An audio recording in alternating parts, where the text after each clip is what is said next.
Today we're going to talk about topic 1.5 in AP Calculus, talking about limit properties. Now let's start off with this first property that says the limit as x approaches c of b is b. What does that mean? We're talking about a constant function, all right?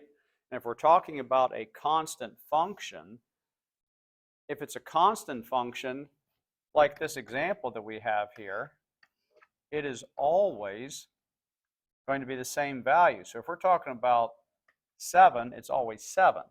So the limit as x approaches 4 of 7 is 7. Never changes. If we're talking about number 2, this is talking about if I just have the limit as x approaches 10 of the function x, well, y equals x is just the plain old linear function that says if x is 10, well, then y is 10. So the limit as x approaches 10 of this function is 10 because the y value is approaching the same thing as the x value. And the third one is just, again, what you're noticing is that we can plug this value in for x. It's called substitution because we're really looking at is, just like on this last one, what is the function value? If we know the function value, then we know the limit value. So on this third one right here, the limit as x approaches 2 of x cubed would be 2 cubed. All right? Now, there's more properties of limits, and this looks like, it's very complicated, but it's really not. We're saying the limit as x approaches c of f of x is L. The limit as x approaches c of g of x equals k. So all of these really are just common sense rules. If you look at this first one, it's saying that if I multiply the limit of something by a value, it's going to be whatever the limit is times the thing we multiplied by. For example, if I had the limit as x approaches 4, let's say that I was told that the limit as x approaches 4 of f of x equals 9. You were given that. And then they said, what's the limit as x approaches 4 of 5 times f of x? Well, I was told that the limit of just f of x as we approach 4 is 9. So if I do this, it's going to be 5 times 9, which is 45. All right? And if you look at number 2, it's just saying that I can consider the limits. If I have two things added together, I can think of it as the limit of f plus the limit of g separately. Same thing if I'm multiplying. Same thing if I'm dividing. All right? And same thing if I have a power situation. Let's look at a couple quick examples here. We are given these pieces of information. The limit as x approaches 3 of f of x is 5, and the limit as x approaches 3 of g of x equals 4.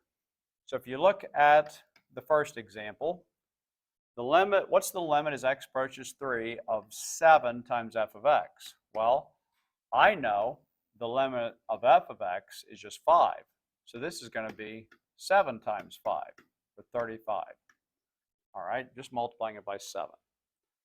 If I look at letter B, I'm looking at the limit as x approaches 3 of g of x over f of x.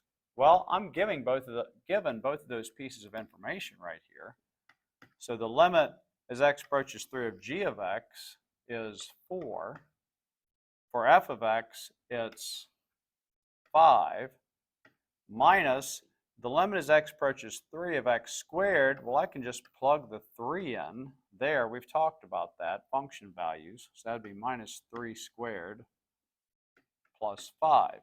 All right, and if I get common denominators there, then I have 4/5 minus 45/5 plus 25/5, which is negative 16/5. And on this third example, the fact that it's approaching from the right does not change any of our properties. The properties still work. So the limit as x approaches 3 of f of x is still 5. So this is going to be 5 over 11 times the square root of the limit of g of x, which is 4. So the square root of 4 is 2. So this is just 10/11. One last thing today. This is one of those weird cases where if the limit of f does not exist and the limit of g does not exist, that does not mean that the limit of f plus g does not exist. We have to look at these situations individually. If you look at this problem, you see that as we approach 0 from the left, I've got this value for f and this value for g. Well, if I average those out, if I think of the average of f and g on both sides, I think you see that this answer of 0 makes sense, all right, because they are kind of canceling each other out. And we're going to stop there for today, and that should get you rolling on topic 1.5.